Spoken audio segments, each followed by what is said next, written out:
RDTDaily.com presents a Tarabuster with comedian Tara Devlin. All right, guys, I'm back. What's happening? Yay. All right, whatever. Settle down, settle down. This is Tara Devlin. Thank you for hanging out. Unapologetic liberal talk on the right side of history, decency, dignity, democracy, and humanity. And as you see what's going on out there, we certainly need more of that. We meet here. We have our regular Friday evening show, and here we are every Friday evening around 8:30, the 8:30 vicinity. We meet at the YouTube channel, youtube.com/C for channel/Tarabuster, and on other platforms like Rokfin.com and wherever the hell else you can find us. But hang out and come on over to YouTube. I see the chat room filling up already, so that's great. And it is the greatest chat room in American history. And you guys will let me know in a minute how everything sounds. So they're not only the chat, the OG Tarabusters in the chat are not only chatters or just decent decent. I was gonna say decent horrible people. What was I saying? What the hell was wrong with me? Patriots, normal people. I'm thinking of, you know why? I have my eyes in all different directions. I'm like one of those chameleon. Well, I guess they're chameleons. They look all over the place. And I'm looking at a picture of Perjury Traitor Greene. That's why the word horrible people came to my head. We'll talk about her. She's disgusting. They're all disgusting. And but yes, we have the thank you, Ed. So Ed on the chat says it sounds great. Awesome. So we can keep on rolling. Thank you. And the video looks good. Good. Yeah, I had sorry about not being able to do a show during the week. It's been a few weeks of kind of chaos, and then I was sick. I'm not making excuses. I'm just telling you what happened. Yesterday, I had a giant cold sore. You could probably see I put lipstick on it, but it'll probably wear off during the show. It's just flat now. You see, we talk about everything on the show. And I have a couple of kittens, rescue kittens in my bedroom, and they're driving me up a wall. They're great. It's kind of whatever. They're coming along. They're a pain in my ass though, the two of them. It'll be good when they're in their forever homes, but their names are Salty and Spicy. I put a couple of pictures of them up on the Discord page, and their Spicy is very spicy, so he needs a lot more attention. It's pretty interesting because they're both siblings. They came from the same litter, and they have such different personalities. Little Salty she's a little salty, but she's not aggressive, and she's very cute, and you could pick her up and hold her and kiss her, and she doesn't do anything. And Spicy, the male, he's very cute too. He's black and white, but he's a little aggressive. And they went to the vet this week, and the vet even said, "Do you think you can home him?" I was like, "Not now. You know, he needs work." So he put that bug in my head, like, is he adoptable? He's only a kitten. He's only 3 months, but he's probably the saltiest kitten I've ever had to socialize. Yeah, he's hissing. They are socialized. I mean, they eat out of my hand. I am able to pet them. They still hiss. When I go in the room, they start hissing. But what I've been doing is whenever I walk in the room, if they start hissing, I just go right over to them. I pet them, and I'm trying to give them as much time. And now I've decided, as much contact, I should say. And so what I'm going to do from now on is I will take little Spicy, the one who needs work. I'll take him out of the cage every time he has to eat. Well, every time they eat, and I will feed him out of my hand. I mean, he got me a couple of times. He scratched my head. I mean, it's been, I don't know, guys. I'm just sharing. I hope he's okay. I don't know. When I think about I'm thinking about Francis. When I first brought Francis Jr. home, and he was a little bit older than these guys, and he was really bad. He was a monster, and he attacked me. I went to kiss him, and because you can't help it, and he scratched me and bit my face and bit my nose and scratched my face, and I was bleeding and everything. It was really bad because they're like, razors, and I couldn't even pet him. So I think of him, and now Francis is the best. He's wonderful. He loves people. Even when the doorbell rings, the others run from the door, and Francis always goes to the door with me. He wants to see who's there so he can say hello. Anyway, what did I get myself into? Oh, man, look at you. And thank you, Jim, for your super chat right out of the gate.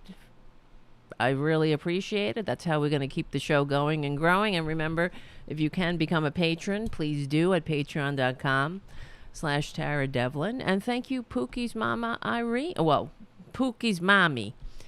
You changed your name on me there, I think. And I really appreciate that incredibly generous super chat. Always doing great things, Tarabuster. Thank you so much for all you do. Thank you.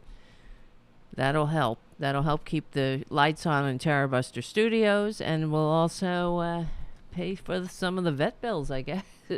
That's the thing. They have to get fixed too. I was able to cut their nails. I mean, they're making progress, but spicy is very spicy. I don't know. And every time I'm like sitting there, kissing his head, trying to get him used to that. And he's like, I kiss his head. He's like, it's like, can't have that. We can't have you hissing, and you can't slice at people if they want to kiss you, And what was the other thing I was going to say? It went out of my head. Yeah, but I was able to cut his nails, and they went to the vet. They both have worms. That's why none of them are, my house cats aren't interacting with them, and of course. And I wonder, I gotta, they have to go back. I just wonder if maybe something else is wrong with Spicy. I wonder if his brain is broken somehow. But they both, whatever. They both had the same experiences out there. Why is one? I guess it's their personalities. It's just like people. People have different personalities. Yeah, that's right. Winston on the chat says, you're getting somewhere if you're clipping their nails. Yeah, that's true. I think that, yeah. I mean, they are. They're fine with that. I think hopefully by next week we'll have a different report. If I continue to feed Spicy outside of the cage, that's what I'm going to do. I'm going to feed him. I'm going to hold him while he eats, and I'm going to feed him out of my hand. And I think that will help. And you have to just constantly give them as much exposure to being pet and being touched and being kissed. So, all right, whatever. Now, that was the cat report for tonight. And what else is the internet for? But it's for making the world safe for democracy. Yep, they are individuals, Jabbermocky. Different personalities. Makes you wonder. We're going to go out on Sunday because there's one kitten left we weren't able to catch. Hopefully we can catch this kitten. I hope it's not another Spicy. I hope it's not a Spicy Junior. And it's been out there now 2 weeks longer. Okay. So has it been 2 weeks? Yeah, almost 2 weeks. All right, let's get to work here. We have a lot to talk about. Yes, thank you, Play Dave. Hit the like button. Let's see. Where do we begin? I was watching what was happening yesterday. Ron DeSantis, these filthy Republicans, the Christian Republican. I'm so sick of them. Anybody else sick of them? You know what? I really am. We were talking about it on one of the other shows how it's good. It seems like the Democrats they're kind of fighting back a little. You know, they're toning down the nice guy rhetoric, but and punching back. You know, legally and peacefully. But I wish, you know, we need to really come to grips, and I know we are, but in general, the leadership of the Democratic Party have to come to grips with the fact that, you know, we are already in a civil war. Hold on a second. Can't believe that whole segment was taken up talking about the cats, but that's the internet for you. So let's see. So I believe we're already in a civil war. They're in a civil war, whether we know it or not. You know, whether we want to admit it or not. And they're calling it a cold civil war. Because what else do they got? They're all disgusting, and the thing that gets on my nerves. So this is what I don't know. You know, I wanted to call the White House comment line. Not that it matters. Who knows? But just to say that, you know, these Republicans sending human beings to, you know, to other states because you're trying to make some kind of point. What's your point? You know, that you're dumping your responsibilities on other people, because that's the party of personal responsibility, right? But the fact is, why are we paying these filthy red states? Why? Why? You know, because the red states are the welfare states. So now we have to take up the slack for what they, you know, their border states. And, okay, that's your responsibility. And both sides of the aisle say we need to discuss immigration. We need to come to some kind of agreement about immigration. No one is saying it's perfect what's going on in general at the border or, you know, in the immigration policies. But they have no interest in coming to the table because they don't give a shit. They need to use the immigration or vilifying minority groups or the other. They need to use that to trigger and tickle their fascist base. And that's all it's about. That's why they will never do anything about immigration or anything else. And first of all, let's begin here. With the disgusting pricks on Fox News laughing. Here we go. Hold on. Laughing about what Ron Desantis did. You've seen the video, but Desantis has sent migrants on a plane to Martha's Vineyard. Now, this is where the Obamas have a home, Oprah, Beyonce, even James Taylor, who's going to be seeing fire, rain, and migrants. Illegals not to mention arrive. Rosie O'Donnell. I mean, everybody basically that you know on the left has a home there. For those who are listening, audio only, the lower third says illegals arrive on Martha's Vineyard. They're not illegals, you piece of dirt. They are asylum seekers, and they did it the way that they're supposed to. They presented themselves to the authorities at the border and said, I am seeking asylum. And we wrote those laws, the United States, after World War II, so another Holocaust wouldn't happen again. Now, I know these pieces of shit on the right couldn't give a crap about anybody with all their Christian rhetoric. It makes me want to puke. I'm so sick of them. When I was a stranger, what did you do? You lied to me. You put me on a plane in a country that I was a stranger in. You lied and said that there was a job and there's housing waiting for me. Like, as if these people are nothing. They're nothing. They're animals to them. They have no humanity. Republicans have no humanity. They embarrass us. They are weak. They are hypocrites. If only, God damn it, if only they were Christian. You know? That's what I always say. Like, why are you always telling me how Christian you are? Why are you always exclaiming and proclaiming how much you love this Jesus you pretend to worship? I don't need to hear it. Show me. Don't tell me how much you love Jesus. Show me, you dirtbags. But they can't. All they show is the fact that they are the hypocrites that Jesus warned us about.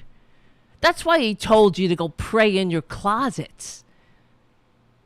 They are the epitome of the very people that Jesus, the person they pretend to worship, the Savior, they pretend to worship, that Jesus warned us about, warned his followers about, that they would pray and they want everybody to see them praying, but then they act like shit.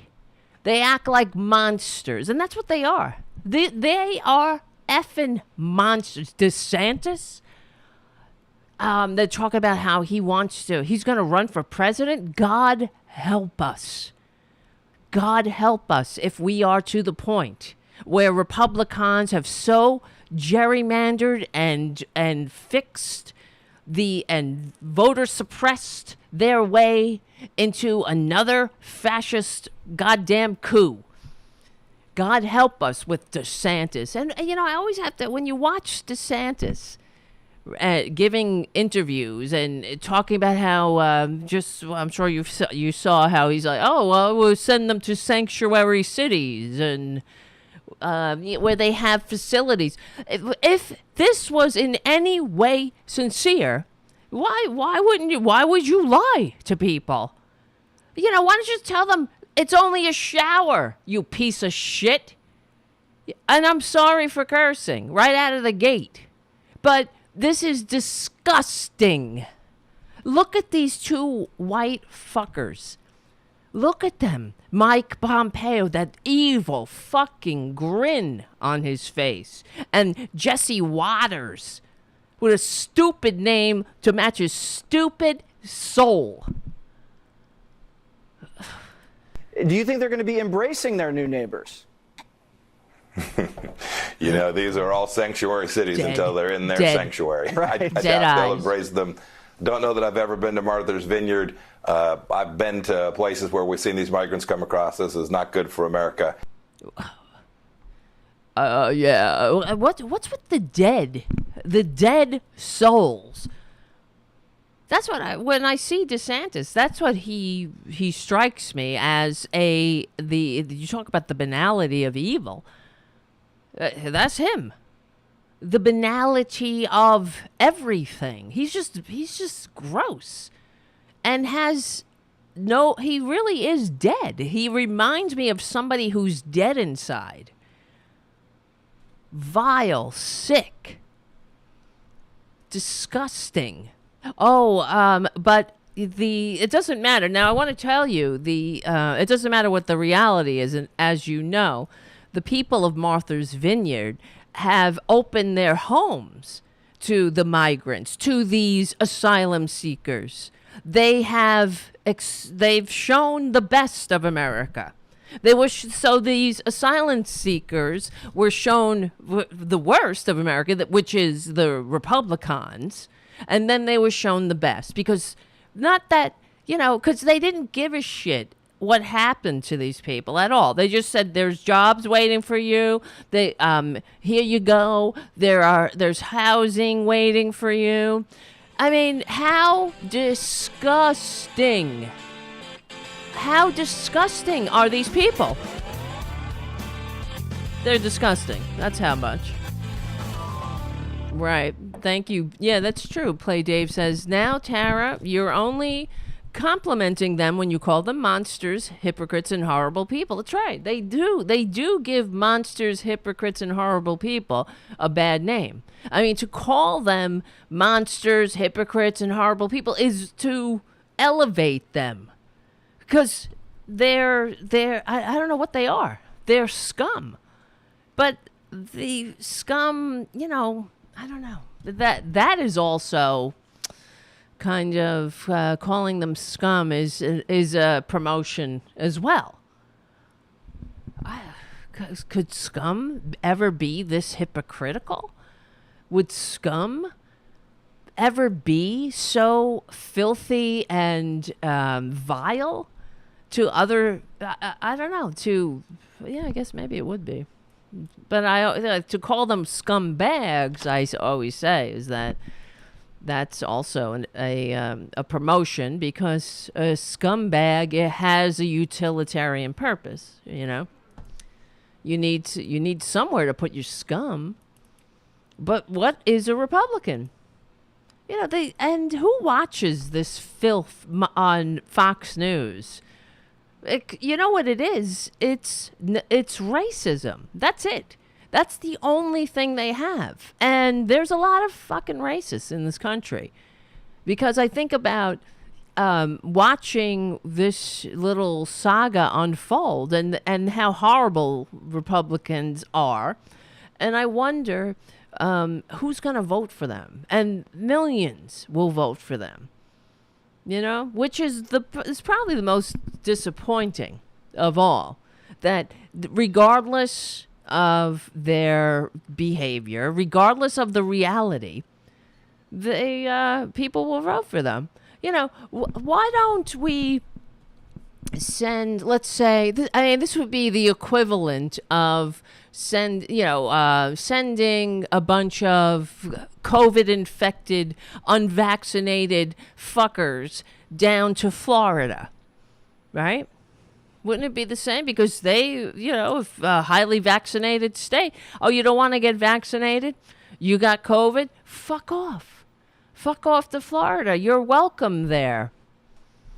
You can go into one of the what did he set up? Some kind of bullshit hydroxychloroquine clinic. These pieces of dirt. Oh, they hate this country. They hate America. They are not patriotic. That's the other thing on the corporate media. I wish that they would get with the program and call them out.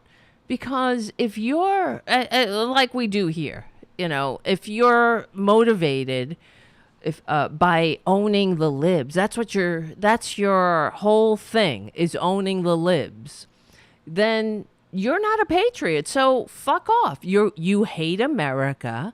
You're not a patriot because, people who love their country don't get motivated by triggering their fellow Americans, right? By upsetting their fellow Americans. But that's the Republicans. You see, they want all the benefits of civilization, but none of the responsibilities. So here you go. Here you go, right? Here, take these migrants and calling them illegals. You dirtbags. You fucking dirtbags. These are people who want to, who I'd rather have I would rather have these migrants, these asylum seekers in my community than any one of a Trump and Z rally attendees, right? These migrants, these asylum seekers will add more benefit, will add more value to this nation than an entire Nuremberg rally of Trumpanzees, than Ron DeSantis could ever hope to, or Trump has ever done in his entire wasted life. What a waste of... oh my God. that we have to share the same air with these vile maggots is really, that's the most disgusting part of all. But the fact that look at their fucking smiles, and they think they're on the right side of history. They think that they're Christian. That's what always gets me.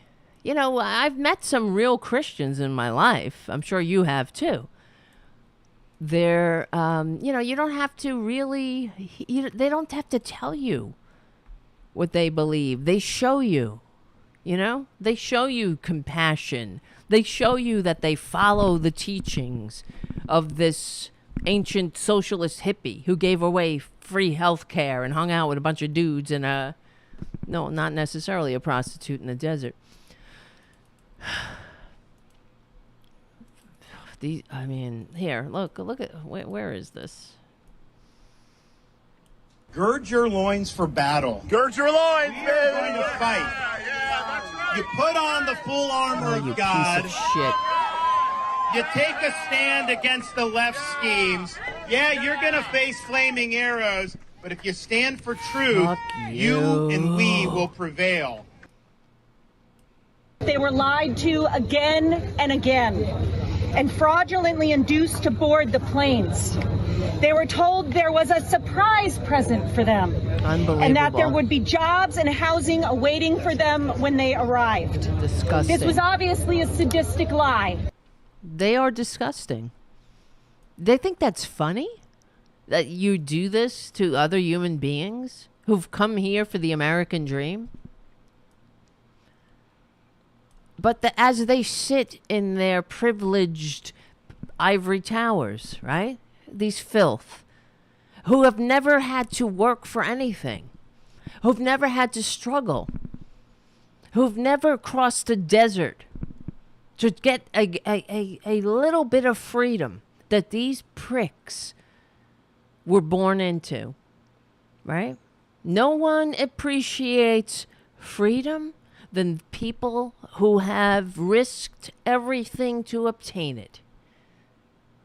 And of course, Republicans, they have no introspection.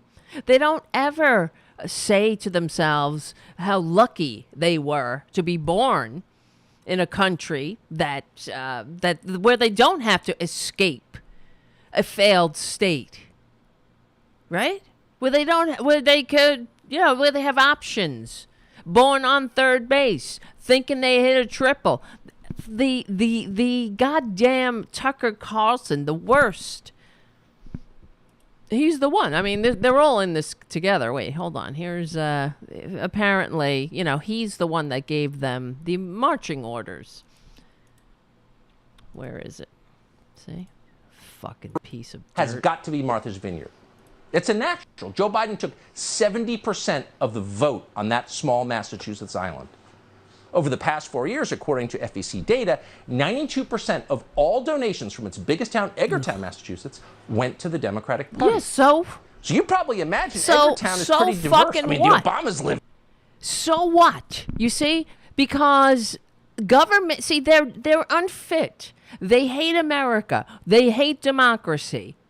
Government is only functioning if they are in charge.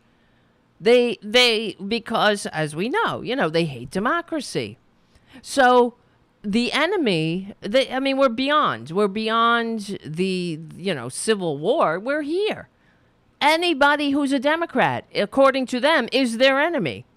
A democratic city, a democratic state. There's no we're in this together. There's no e pluribus unum, as it's always been with conservatives. They hate this fucking country. They've never had the fundamental decency and maturity to be able to function in this country.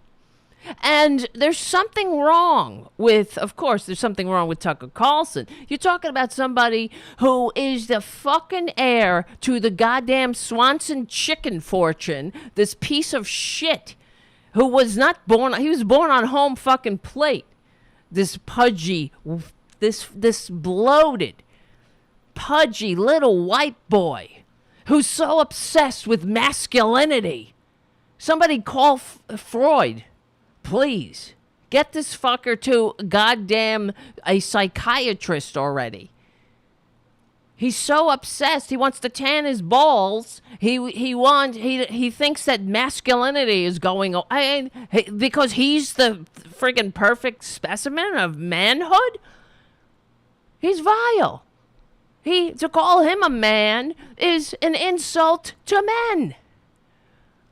But this fucker who's never had to struggle, who's never had to sacrifice, this piece of dirt has never sacrificed a goddamn lunch in his life, much less knows what it's like to leave your home and travel to try to obtain a little bit of that freedom you heard about.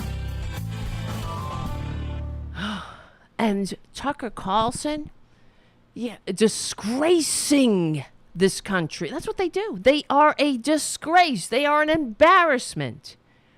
They can't function in a free society. They hate a free society. They hate freedom. They hate democracy. Know them by their fruits. Right? What do they bring to the table? This fucker is talking about Democrats. Democrats need to, take migrants and, send them to Martha's Vineyard. Fine. How about we stop sending our blue state dollars to you and you just fucking secede already? You don't like it? Why? Go to Wyoming. Go have your little compounds, your conservative compounds in Wyoming where you can build a wall, and that's the end of it. You can have Trump as your king and leave us the fuck alone and have that trophy wife number 3, the disgusting nude model, the one who hates Christmas. I can't believe these people. Everything about them is hard to take, frankly. But Tucker, you listen to this piece of shit? That's because they're racist. That's all it is. It's only racism. This is the problem. And somebody needs to say it to them. Someone in authority. It's not about, bipartisan. Look, I got some bipartisan. Get help, Republicans. Get help. You're cowards. You do nothing but inflict your manias on the rest of us. You hate this country. You hate everything about it. That's why you have to redefine it. You have to cling to this cartoon version of whatever the founding fathers were to you. They're a third grade version, not even kindergarten. Washington never told a lie. Chopped down a cherry tree. Honest Abe. But all the complexity, the diversity of this country, you hate. You hate the actual humanity of this country. That's why when you don't win, when the people of this country reject you, as we do, as normal people do, as patriots do, you can't help but storm the Capitol and take a shit in the halls. You're disgusting. They're disgusting. They hate this country. I mean, they riot. And they can't look at themselves. I just saw this tweet. I never saw it before. Where is it? Apparently it's an older one, because I saw that Tommy Lauren was trending. And Tommy Lauren she's upset because she got shut down from a speech, at a speech. Who the fuck is asking her to speak? You know, who cares? You know what it is, these Republicans? They just say the same things again and again, and then it comes out of some other bitch's mouth. And all they do is regurgitate whatever they heard on Fox News and OAN, and, you know, it's the same shit, except it's coming out of some blonde bimbo's mouth, or it's coming out of some con man fake billionaire's mouth, or it's coming out of this pudgy white trust fund chicken murderer's mouth. Right? In fact, we know for a fact that... Wait, where is it? It reminds me of... What's his name? That young person. We've talked about him before. There was... Who was that young guy? This was years ago. Wait, hold on. Where's me? Somebody on the chat will tell me. This young person he's now grown up, but he was the keynote at CPAC. And he wrote a book. This was like during Bush or something. Young, what's his guy's name? Young man. Let's see. CPAC keynote. And he's now a liberal. He's grown up now.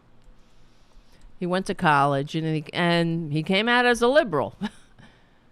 And he said that...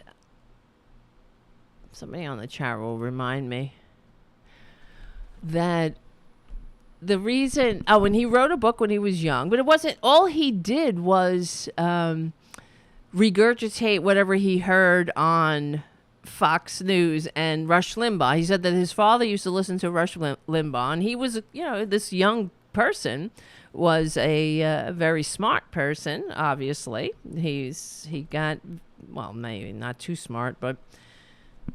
They made him like, they put him on a pedestal. And later on, when he grew up and he went to college, and then he was being interviewed saying that, yeah, I'm not a conservative, I'm a liberal.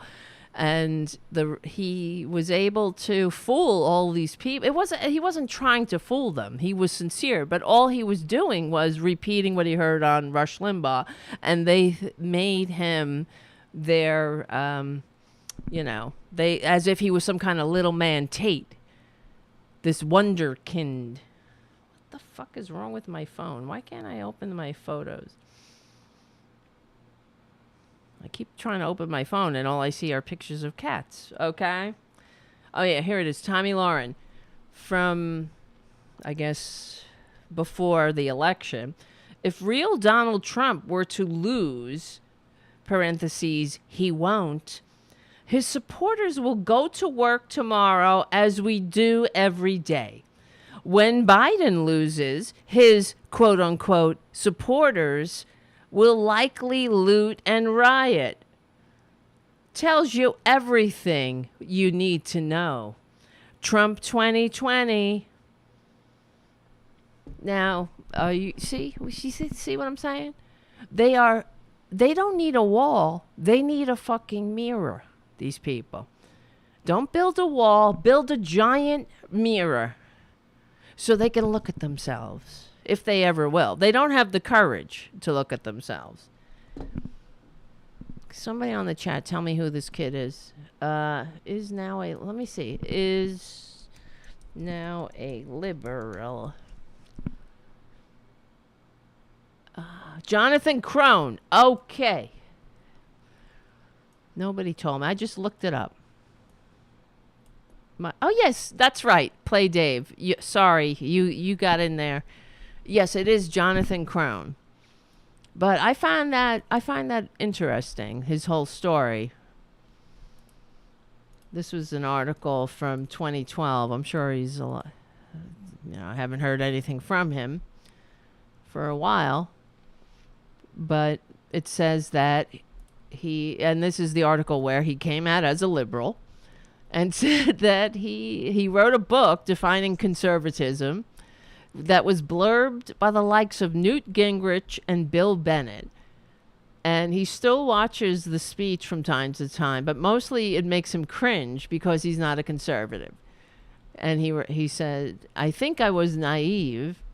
It's a 13-year-old kid saying stuff that he heard for a long time. I live in Georgia. We're inundated with conservative talk.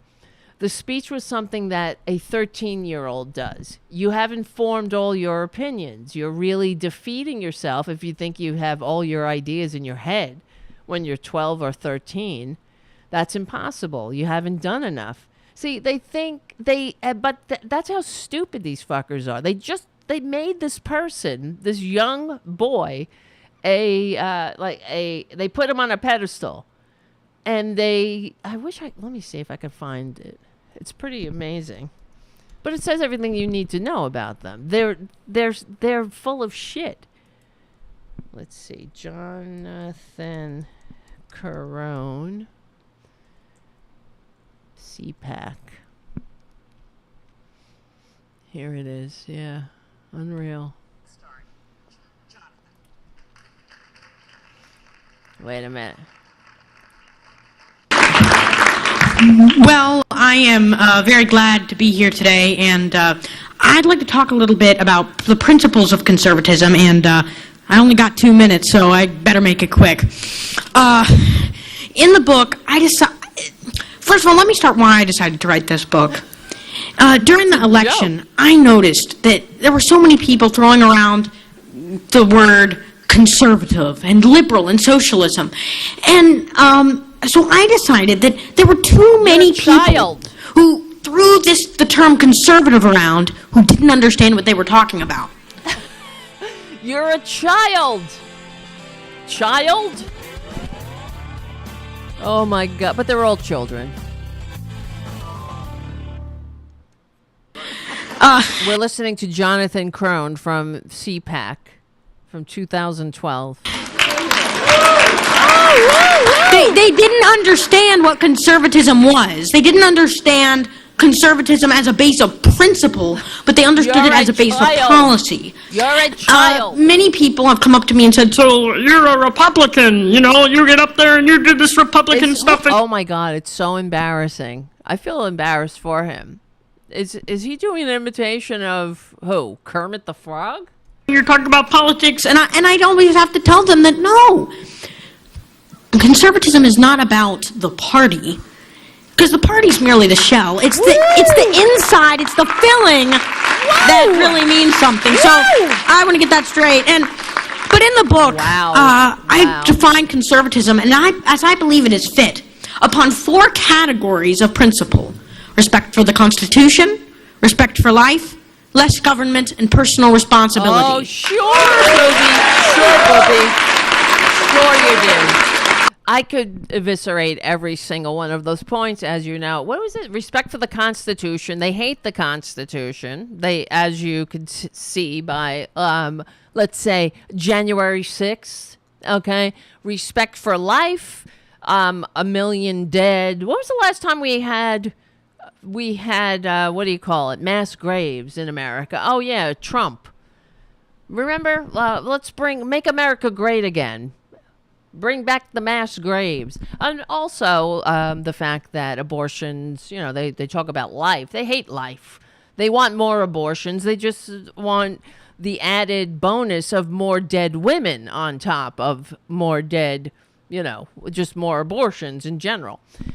Because the abortion rates do not go down when it is criminalized. All they do is kill women. What was the other one? Oh, wait. I believe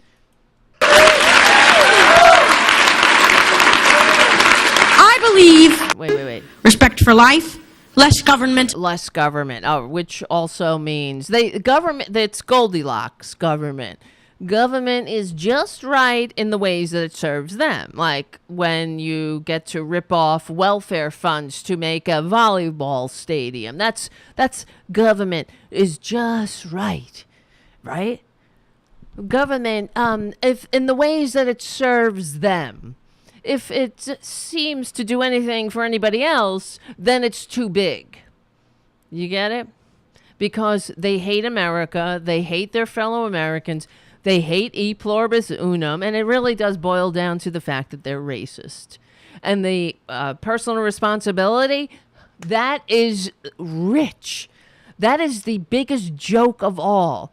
Republicans only stick to their motto of personal responsibility when they're trying to deny somebody a hot lunch program, trying to deny some child a hot lunch.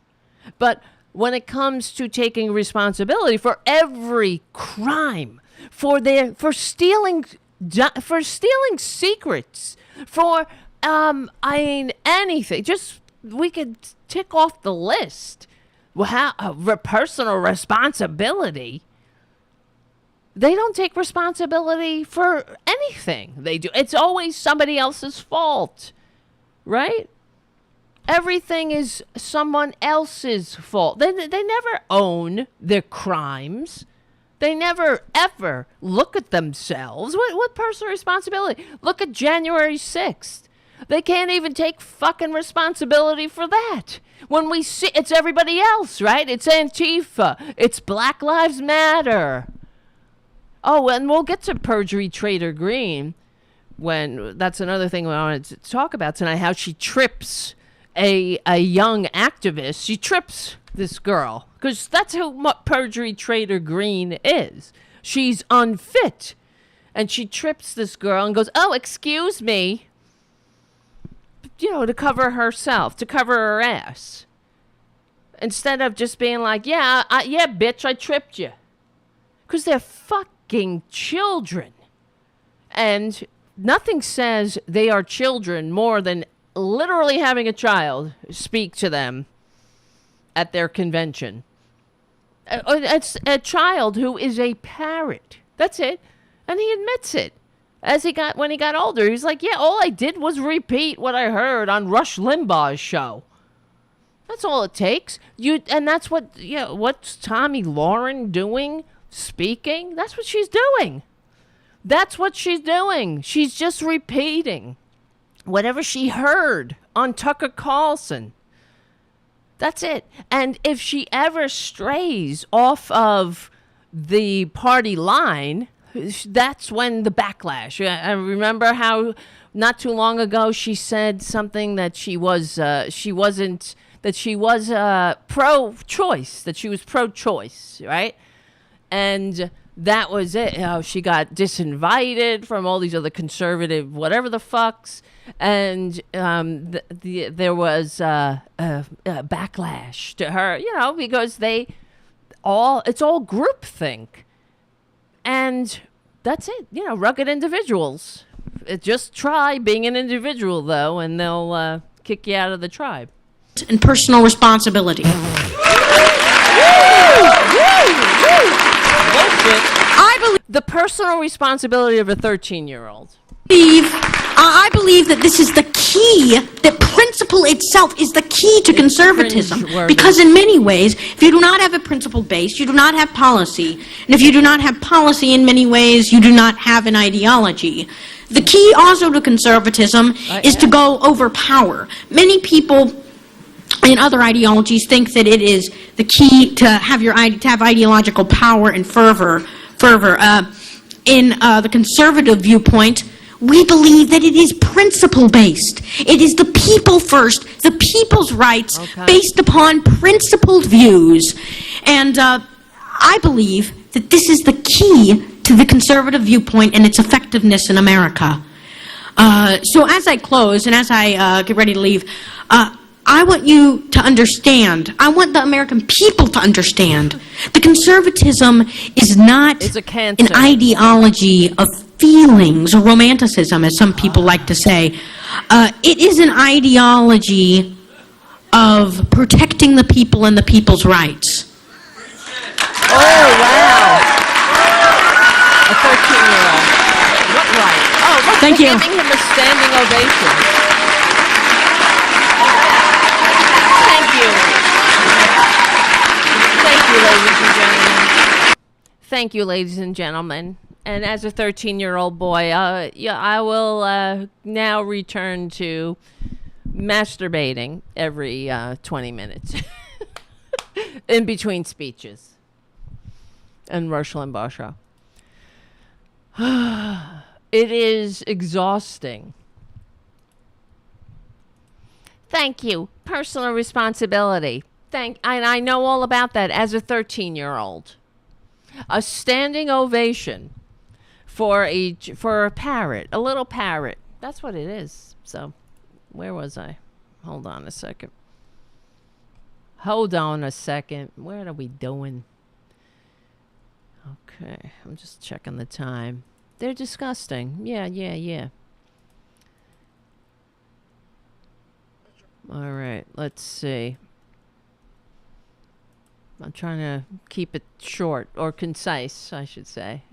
Well, we'll because this is a Tarabuster, we'll go back to that. But since I brought up Perjury Traitor Greene, let's talk about her for a second. And the other thing I wanted to talk about tonight is the disgusting that judge, that unfit, unqualified judge. And there's an article about just how unfit and unqualified she is. But keeping with our theme for tonight of Republican, what is our theme anyway? I forget. Whatever.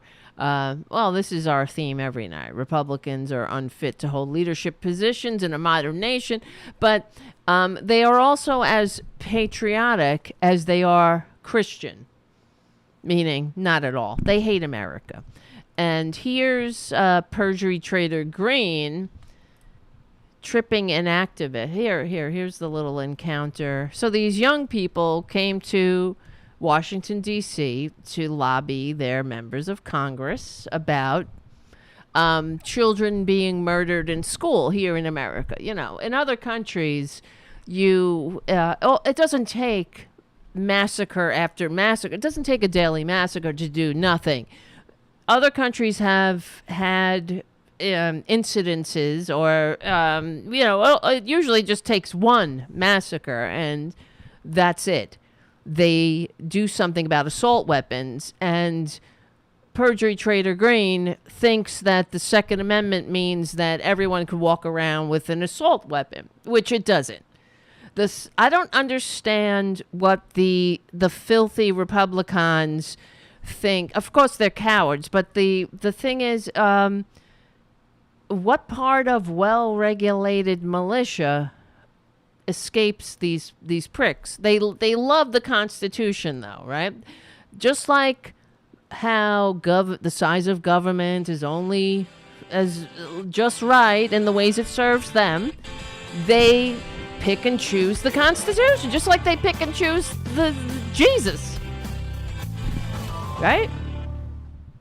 Well, here's perjury. You know, they cherry pick the teachings of the ancient socialist hippie that they pretend to worship, who never said anything about homosexuality, never said anything about abortion. And women have been having abortions since women have crawled out of the primordial ooze, you know, since women have been getting pregnant, there's been, women have had abortions. It's just, that's life. That's the way it is. That's history. And yeah, you would think Jesus would say something about that. If it was such, if they were so concerned. And in fact, as we know, the church in general said nothing about abortion until women started getting more power. And that's what it's about. It's about keeping bitches in their place, keeping bitches contained and powerless to leave. They want women, and I have clips of this, of these fascists talking about how women shouldn't have the right to get a divorce, and how it really is about control, of course, keeping women, and that's the way it's been. I mean, I was born in a time when women couldn't get credit cards without a husband's signature, right? When I was a kid, when I think about it, it's not that long ago. My grandmother was born when women couldn't fucking vote. When you think about that, That's crazy. But so it's really not that long ago. But, well, here's Perjury Traitor Greene, because she's a member of Congress. She's a grown-ass woman, also a representative, and young people go to Washington to lobby their members of Congress because they're sick of dying. They want to go to school. They want to learn. They want to be able to fulfill their lives and follow their dreams and get an education without having to go through a fucking live shooter drill, without having PTSD, without having to smother themselves in the blood of their murdered friend and play dead. Hey, what's sick? Do you understand how sick Republicans are? That they make America sick. They really do. I'm not saying, hey, normal people, liberals, progressives, Democrats are not perfect. Yeah, and there are sick people in the Democratic Party, but we don't give them power. As soon as they reveal themselves as sick, we get rid of them.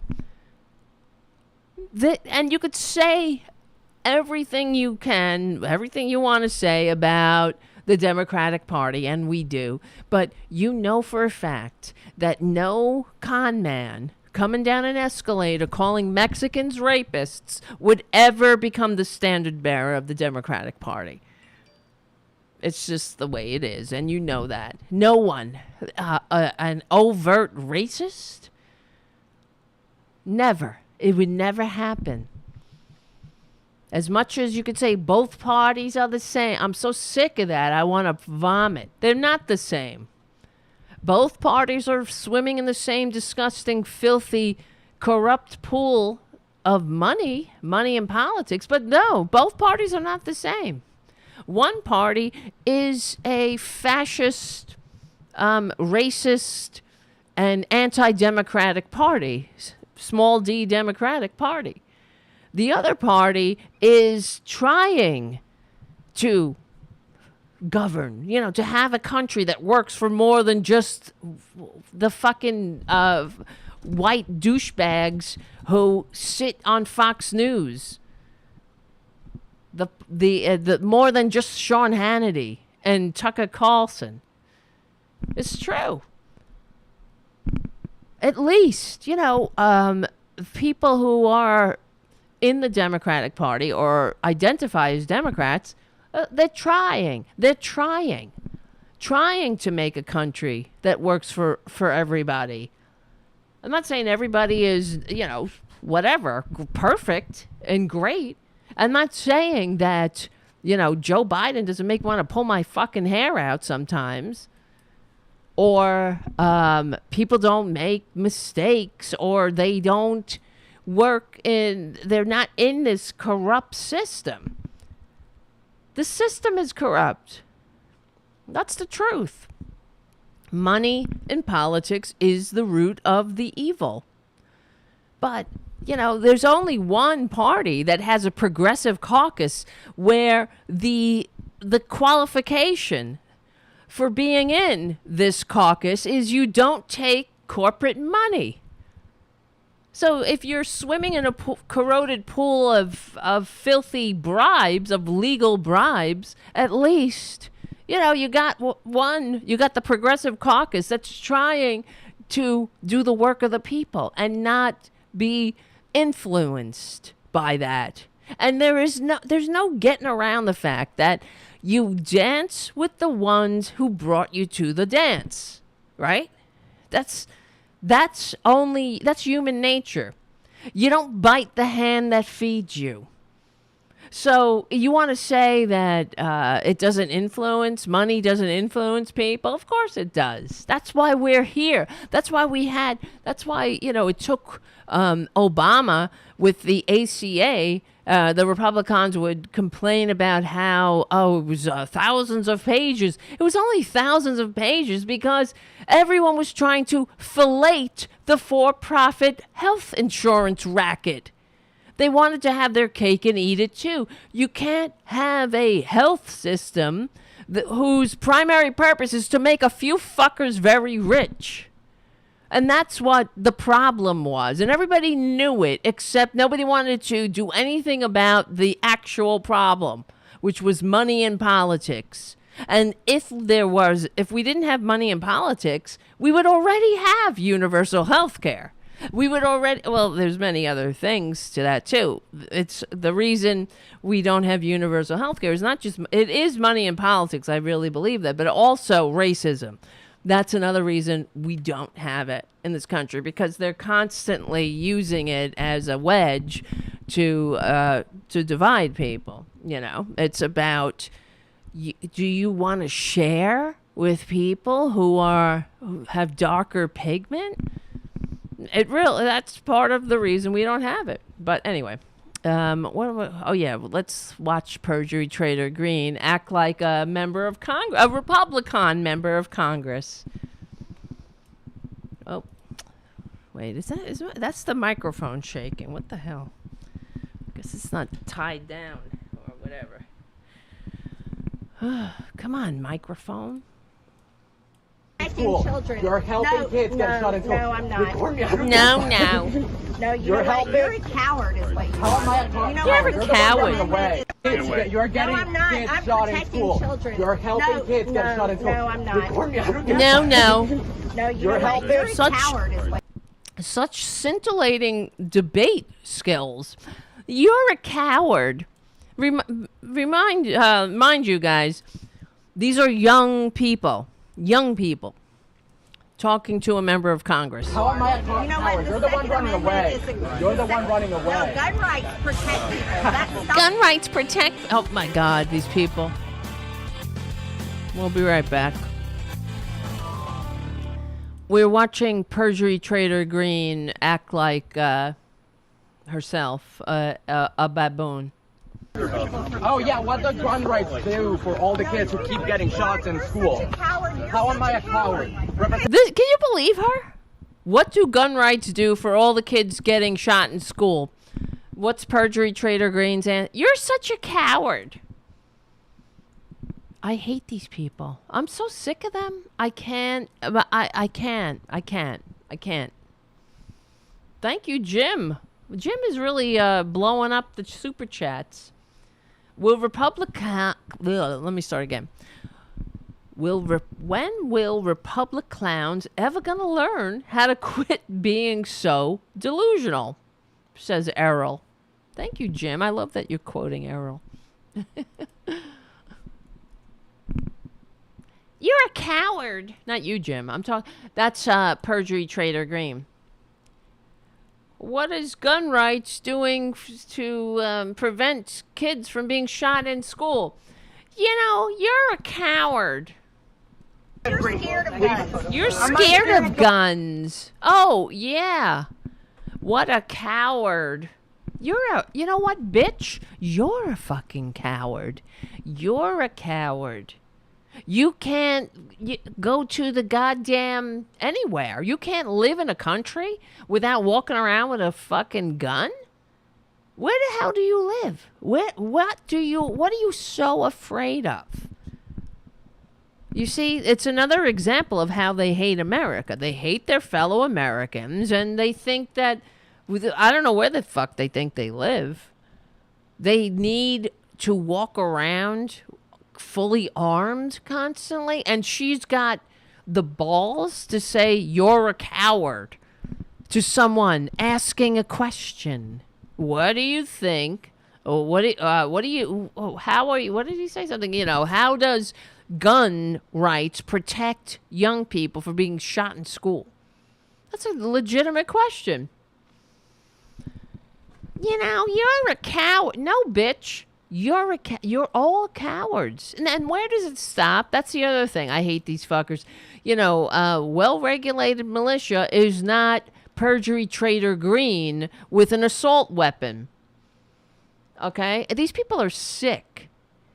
They hate their fellow Americans so much that they think they need assault weapons. They think they can't go to a goddamn Walmart without an assault weapon. They're disgusting. They're cowards. They're stupid. They're fragile. And they hate this country. They hate their fellow Americans that much that they need to constantly be walking around armed to the teeth. You know, like my 90-pound granny got through her whole life without ever having to go to not just Walmart, go to any store with an assault weapon.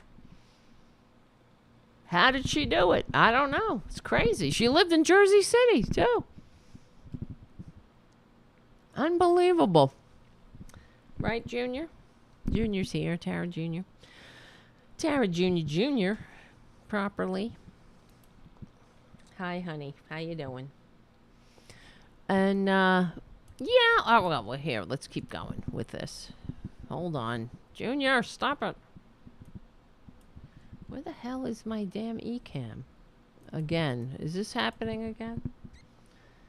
I lost all my controls. What the fuck? Oh, this is so annoying. On here of legal gun owners that want to protect their kids in school. Shame on you. How? Shame on me? Yeah, go move to another country where they take away your guns. Yeah. I want to live in a country where kids don't get shot. I want to live in a country where kids don't get shot. No. I don't like that. Good. You know what? So you like I'm sorry. That way you can give up your Second Amendment rights. So do you like living in a country where kids keep getting shot in school and dying? We need access to the side. You hate kids, she's saying. No. You hate kids. This is a member of Congress, everyone. That's how she talks to voters. No. She's unfit. This bitch shouldn't even be on the CrossFit circuit. Much less in the goddamn halls of Congress. And let's not forget, and this is another thing, I wish Joe Biden would watch this show. Because the next time somebody asks him about these pricks, he needs to remind them, if they say, hey, you know, what about Perjury Traitor Greene? He should say, yeah, that bitch who 3 days after being sworn in, she begged the con man for a pardon? That's what she did. So she's a goddamn traitor. 3 days after being sworn into Congress, she won her election because she was running unopposed. She's a dirtbag who is a fraud like the rest of them. And we went through the whole thing. She's not a businesswoman. Everything about her is a fraud. Her family owns a construction company. This is the other thing. You know, I know I'm all over the place, whatever. But the corporate media, they bring this up. They say that Perjury Traitor Greene, you know, had a construction business or whatever. And she, of course, took PPP loans and whatnot that weren't paid back. You know, she got... Wait, hold on. My cat is knocking into me. But but whatever. Her family business. It's her family's business. And she was on the family dole, and all she did every day was go to the gym and do CrossFit. That's it. Her family had money because they had a construction business. She never went to work, this dumb bitch, and she went to the gym every single day and did CrossFit. And when she decided she was going to run for Congress in this district, and unopposed, she had her family put her name on their articles of incorporation. So everything about her, like the rest of this filthy Republican Party, is a fraud. She's a fraud. You see? She's unfit. She can't handle being being an adult. She's talking to young people like this. These young people, have more courage and integrity and more intelligence and do more for this country than Perjury Traitor Greene could ever dream.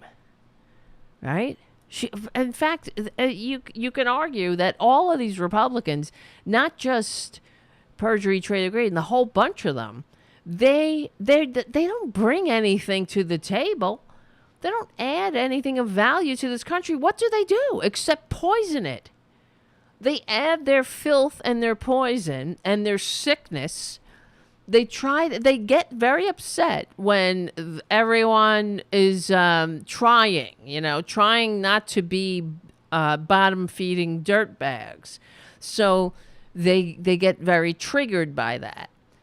And they try to drag everybody down to their levels, which is pretty damn low. I'm surprised they could walk upright. They're constantly crawling on their bellies and embarrassing themselves. This is the way this is a grown woman. Now we know, of course, I mean, this fucking grown woman hounded a survivor of one of the school massacres. She hounded him through the streets like this sick bitch that she is. They are sick. You don't do that to people. You don't do that. But that's what they do. And they call that what? What do you call that? You call that courage? Perjury? That's her name, Perjury Traitor Greene. You're not voting for guns. Yeah. Aren't you the purist guy? You were not voting. Yeah, you're the guy that said that the insurrection was just a group of purists, right? No, yes, you want to know how I'm voting? Yeah, that was you. That was you. I recognize your face. So just to be clear, the Second Amendment.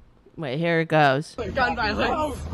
The Second Amendment. How does the Second Amendment prevent gun violence? You're the one that believes that. She's laughing. The young person is laughing, saying, "How does the Second Amendment prevent gun violence?" Because she's Perjury Traitor Greene is a joke. Step out of the way. See? You're blocking a member of Congress. Can you believe that bitch? Did you see what she's doing? She tried to trip her. Excuse me.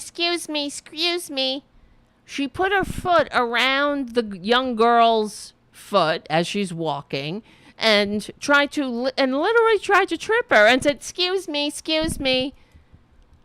And the young girl's like, that's why she's in shock. She can't believe it. She's like, I just got tripped by this member of Congress, this grown-ass woman. Excuse me, ma'am.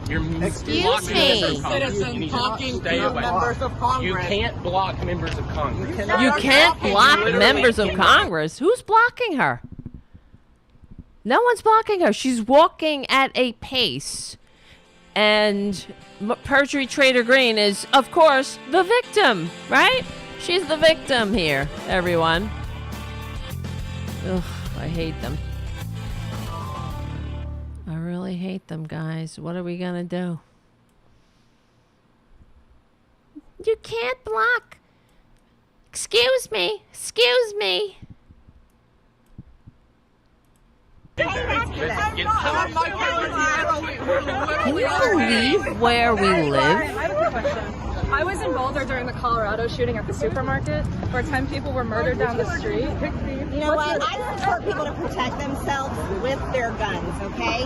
What did you say to the children that keep getting shot? Murder is illegal. Murder is illegal. That's like rape is illegal. Murders are legal. You shouldn't murder. And I believe that everyone should have an assault weapon. Because we're all afraid of each other. We're Republicans, so we're afraid of our fellow Americans. We hate our fellow Americans. You see? Because we're very fearful of living in a free democratic society with a diverse population. So we need our assault weapons that we can whip around and go, we love Jesus. Pew, pew, pew.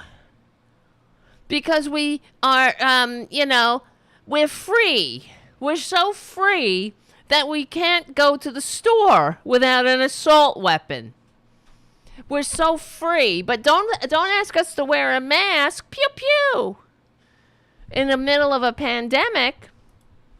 You know what? Where did she get this from? Murder is illegal. It's like that, what's his face? Greg Abbott saying, let me make one thing clear here. Rape is a crime. And everybody applaud. You know what? Murder's illegal. So where does it stop, Perjury Traitor Greene? I ask these people, I wish some of the Democrats would ask them too, like, where does it stop? But what will happen, let's say, when Elon Musk decides he needs a nuclear weapon to protect himself? Why not? Won't take him much, right? He's the richest person on Earth, is that right?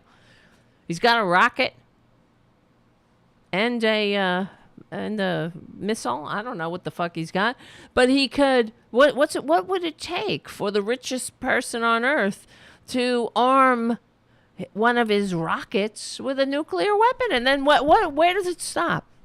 Right? It's true. Well-regulated militia. Why shouldn't we have tanks, drones? Why not? Why not have some drones?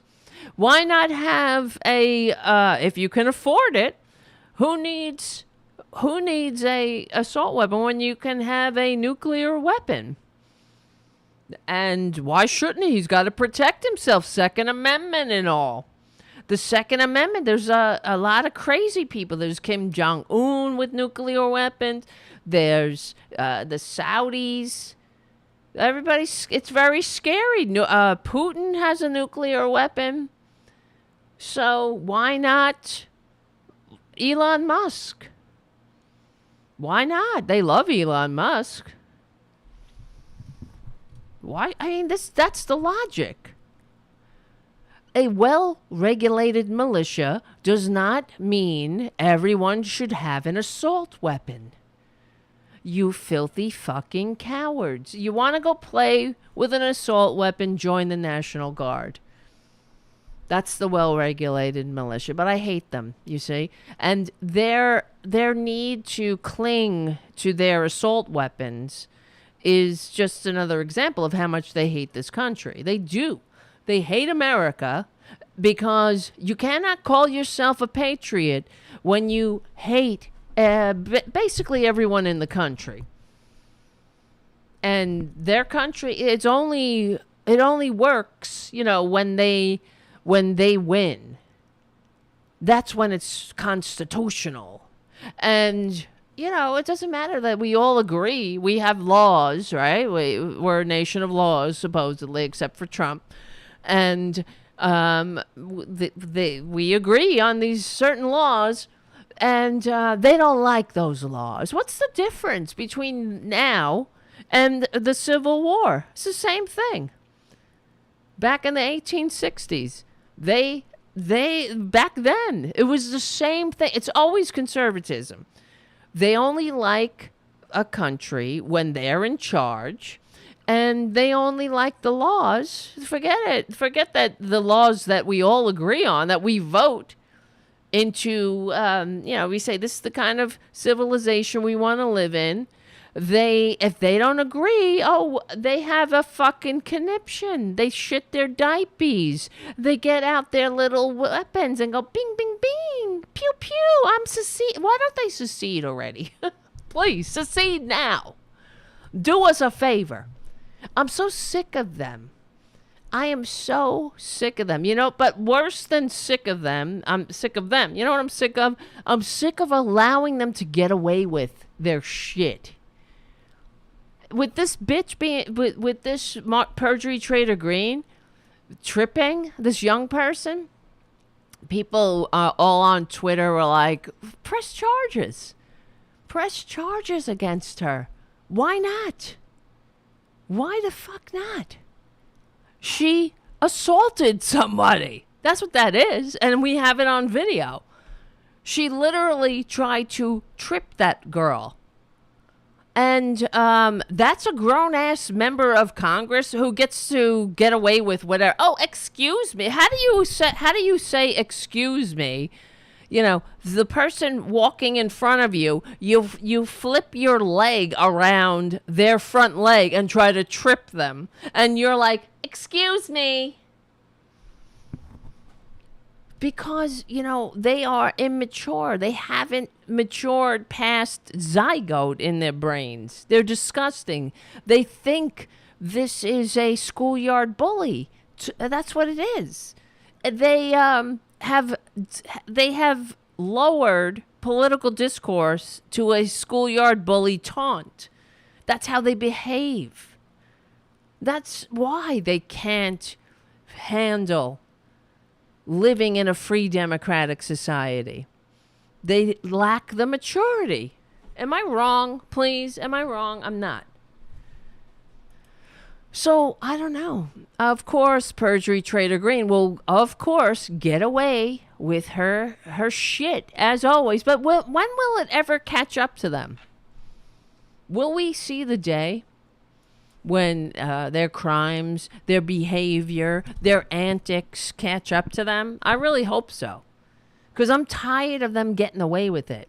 And I do wish, to get back to DeSantis, I'm not sure if I probably did, but just to put a point on the point that if these fucking Republicans don't like the laws that we all agreed on and don't want to take responsibility for themselves, then why are we sending them our blue state dollars? Okay? So enough is enough. Cut them off. Like when a child misbehaves, you don't give them their allowance, right? It's the same thing. Because I love that Florida is, whining and saying, we'll trick these people to go to your state, and you take care of it, and I'll show you, as if you're dumping your garbage. But these are people. These are fucking people. And they have it's just, think about how disgusting that is. And when will it ever end? Their disgustingness is bottomless. So why are we subsidizing these shitholes? These immoral shitholes. So, okay, DeSantis, because Florida, like most red states, gets more in federal tax dollars back than it gives. And I'm sick of it. I'm sick of them. They never take responsibility. All throughout everything that they talk about, it's always blue states, red states. They're the ones dividing us, and I'm tired of it. You don't hear Democrats talking like that. You don't hear Democrats saying, if you take out the red states, we're doing great. If you take out the red states, hardly any death. My God. I can't believe it's the end of the Progressive Voices part of the show. Man, come on over to youtube.com/C4channel/Tarabuster. We're gonna get into the judge and how unfit she is. At Aileen Cannon, another unfit dirtbag who's destroying America. We will win, though, because we're on the right side of history. We're on the right side of decency, dignity, and democracy. My name is Tara Devlin. Become a patron at patreon.com/Tara Devlin. We stick together, we win. My name is Tara Devlin, and I will see you soon. All right, that worked. Worked out. I was going to show a picture of Little Salty and Spicy. The two banes of my existence right now. Where are they? Look at how cute, though. They're cute when they're sleeping. That's Salty and Spicy. They really like each other. I don't know. Oh, boy. Yes, and also, if you... Down in the description, you could see there's a Discord link. Join our Discord page. Oh, my God. I'm looking at the chat. Hello, Mark. Nice to see you. Yes, the kicker... Mark says the kicker was he used COVID funds from the federal government to pay for those folks to go to Martha's Vineyard. Yep. They're scum. They're absolute scum. And I'm sick of it. I am sick of them. Oh, shut up. I'm looking at something that's making me mad. All right, let's go into... I wanted to talk about this. Where is it? Oh, yeah, and it doesn't... You know, how reality... doesn't matter. Reality has a liberal bias, so whatever happens, they ignore it in reality. All over Twitter, they are conflating... I'm really sorry. For some reason, I'm not able to get rid of this. Oh, here we go. I wasn't able to I couldn't find the button to get that off the screen. But all over Twitter, they're conflating, they're lying about what's happening in Martha's Vineyard. In reality, what's happening is the people of Martha's Vineyard are rallying together and working together to help the migrants and treating them like human beings. Treating them like they would like to help to be treated if the shoe was ever on the other foot. And, but all over Twitter, if you look, Republicans are crying and whining and saying things like, they called in the National Guard.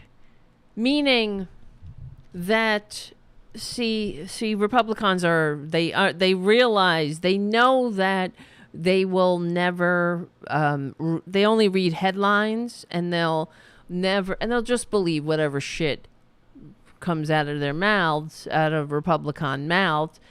And yeah, they called in the National Guard to help, because as a former member of the National Guard, logistics is something that the National Guard does really well.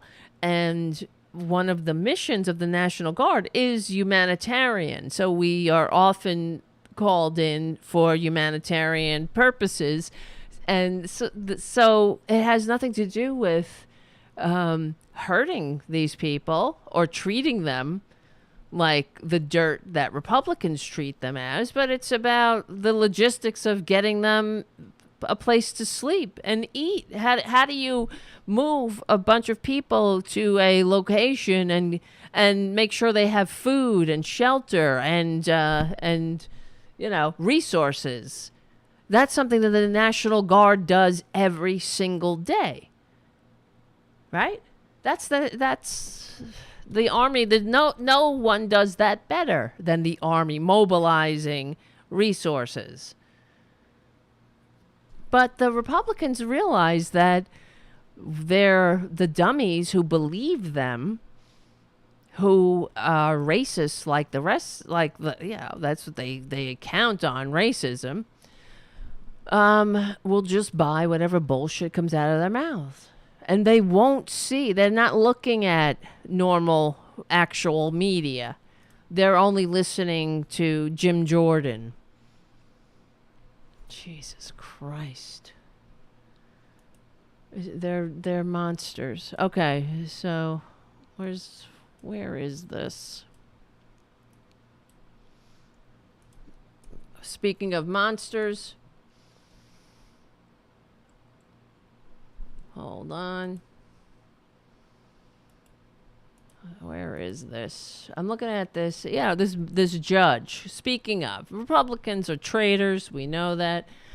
They're unfit. They're all unfit. Now this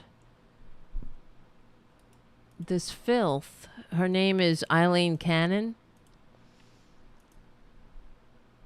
Oh God, I hate them all. I'm looking at so many links. She was rated unqualified by the American Bar Association, but of course, what do Republicans do? They pick and choose. Now, when the Republicans, when the what's his name, the filth, the Trump filth kept putting up his unqualified, putting up these unqualified judges, they started saying how the ABA is it's a left-wing organization, a bunch of liberals, right? That's all they do. They just dismiss it out of hand. But here, hold on, guys. Sorry. Where the fuck is it?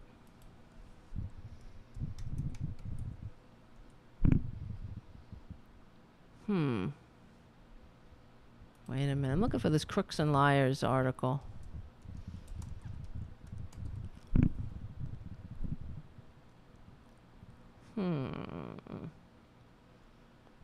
Well, in the meantime, let's go through. If I can't find it, I thought I had saved it. Sorry, guys. It was a good one. It's okay. This is a good opportunity to go over to youtube.com/C4channel/Tarabuster. Hang out in the chat room. Hold on.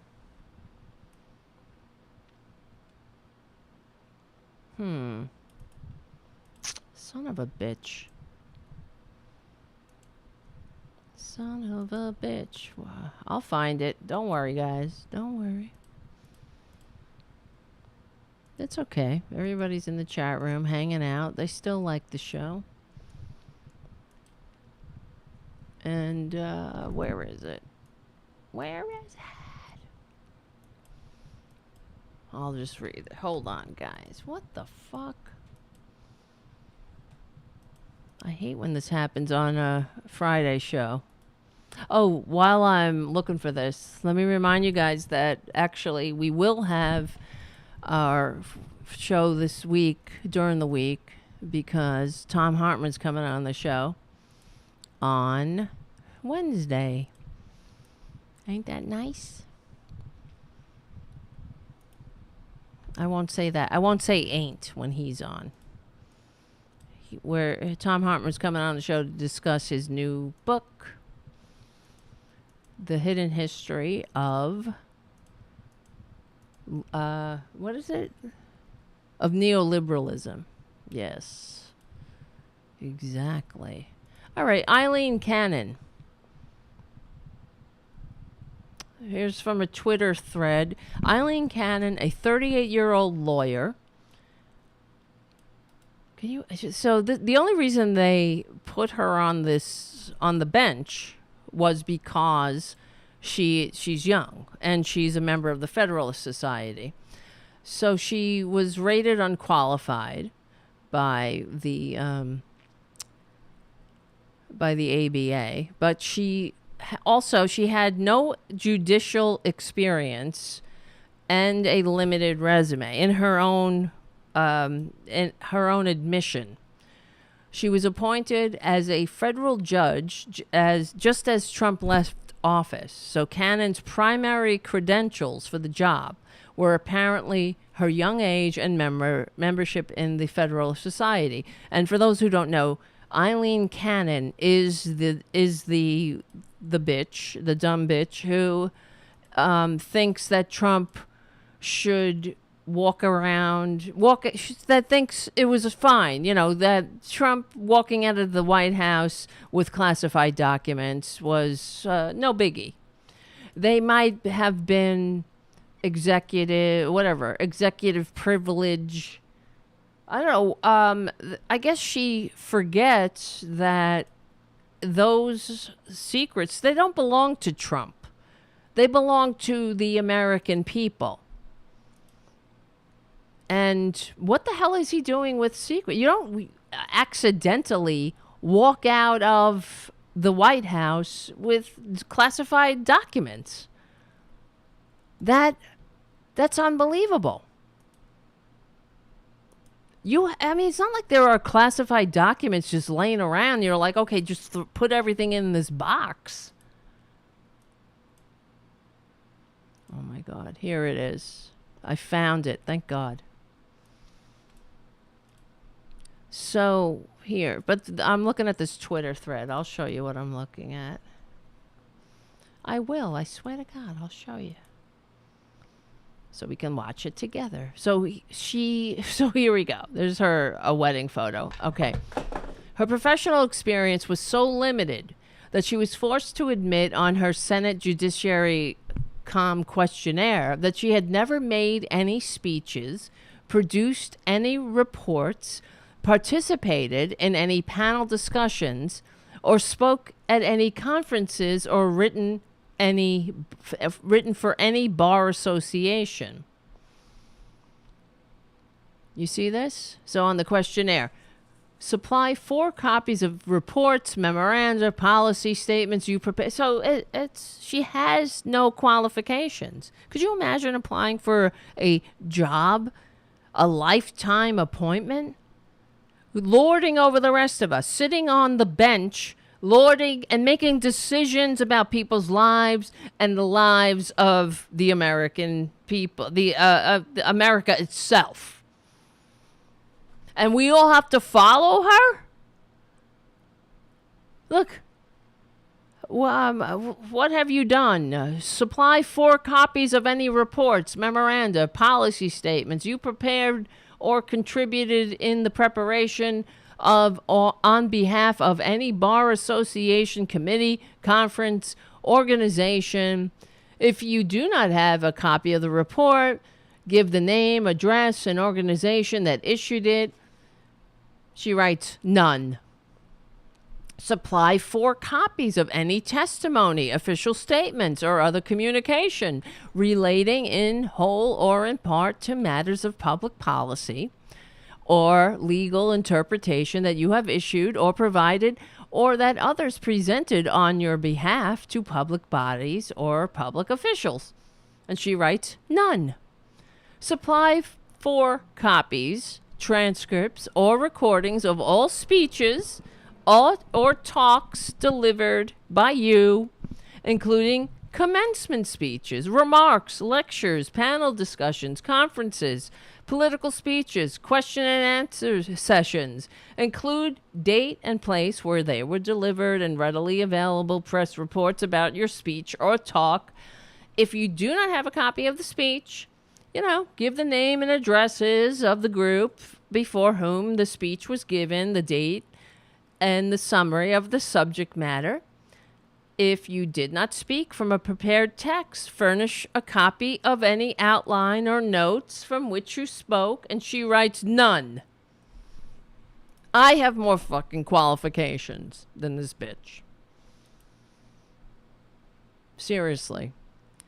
In her 12 years as a lawyer, 12 years, she published no writings of her own and just 3 writings done with colleagues at Gibson Dunn, limited to promotional articles on cases handled by the firm.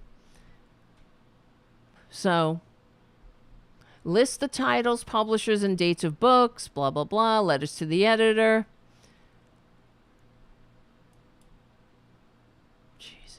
Wait, it gets worse. In an attempt to show writing experience, Cannon listed 17 short articles from a 2-month undergrad stint at El Nuevo Herald, the New Herald, ranging from prenatal yoga, these are the topics, flamenco, an explosion of energy and passion. That's an article from El Nuevo Herald. And Cannon is unclear on whether she authored these articles or simply edited these articles. Look at this. O lo passione por... the passion for color. Music and art. This Friday on 8th Street. It's like some friggin' magazine she wrote for or edited. She doesn't say. Love for the radio since a young age. That's another name of the article. His dream to become an astronaut for the weekend. Another. Interaction to learn Spanish well. Can you believe this? I mean, it's embarrassing. This is unbelievable. It really is. Finally, the questionnaire for a lifetime judicial appointment asks Cannon to list all interviews she's given to the media. Cannon lists her wedding article in a local magazine as her only media experience. See? Caitlin Moschiato, Aileen and Josh, a traditional wedding in Coconut Grove. And this is the article here. That's where that photo comes from. Wow, it wasn't exactly all Greek to Aileen when her then boyfriend of 5 years, Josh, decided to pop the question. While the couple vacationed in Athens, she had suspected he might propose on the trip, so much that she talked to her mom about it. The bride, Aileen Cannon, 28, an attorney, and groom, Lawrence, 27, a restaurant manager. The date, June 7th. It was true. Josh couldn't wait to pop the question. On the first day of their trip, he found a scenic point overlooking the ancient ruins and asked this destructive bitch to marry him. The only glitch? He got a little distracted when a huge turtle walked by. Oh my God. You see this? Ladies and germs, we're dead. This country's over. This country is over. So here we go. Trumpy judges will destroy America without radical court changes. A terrible decision in the crucial Trump documents case by an unqualified Trump-appointed judge spotlights the crisis for American democracy. When Aileen Cannon, a then 39-year-old junior prosecutor with a resume that could be charitably called flimsy, appeared before the U.S. senators for her summer 2020 confirmation hearing to become a federal district court judge, she also had very little experience giving interviews. We know this from the questionnaire that Cannon, a Colombian native whose family later escaped Fidel Castro's Cuba to Florida, filled out for the Senate Judiciary after she was recommended for the lifetime appointment by Senator Marco Rubio and nominated by the asshole Trump. She acknowledged her only media interview had been in 2009 on the wedding site, The Knot. God help us. Cannon's somewhat stunning lack of experience or public exposure was highlighted on Twitter by GOP defector and Stand for Democracy founder Peter Vroom, who also noted that she had never made any speeches, produced any reports, participated in any panel discussions, spoke at any conferences, or written for any bar association. The would-be judge's writing experience was largely limited to a college internship where she covered prenatal yoga and flamenco dancing. Yet Cannon had two huge things going for her in the eyes of Trump, and I'm not talking about her breasts. She was a young person. I added that part. And also a member of the Federalist Society. She was one of the several judicial nominees rammed through the Senate on November 12th, 5 days after the TV networks called the election for President Biden, signaling that the right-wing judicial pipeline was about to get shut down. So that's why, this country is swirling the bowl, because Republicans, that's how much they hate this country. You understand? They only want to destroy it from the inside, like a bunch of little termites chewing away at the foundations of democracy. How do you put somebody this unqualified on the bench? Now, we can say everything about the Democratic Party, and we do and will, but this would never pass. You'd never see Democrats doing something like this, shoving some fucking flunky on the court. They don't have that kind of they don't have that kind of balls to do that. They have a fundamental respect for democracy. They want it to function. You could, for everything, for all the flaws that the Democratic Party has, they would never put somebody this unfit in a lifetime position on the bench. I mean, look at Judge Ketanji Brown Jackson, who is head and shoulders above every single Republican on that bench. Her qualifications are impeccable, and she has to be, given her pigment, right? And, what do we get? We get Beer Bong Brett, sexual predator. We get Amy Coney, handmade bitch face Barrett. These unqualified fascists who have no honor.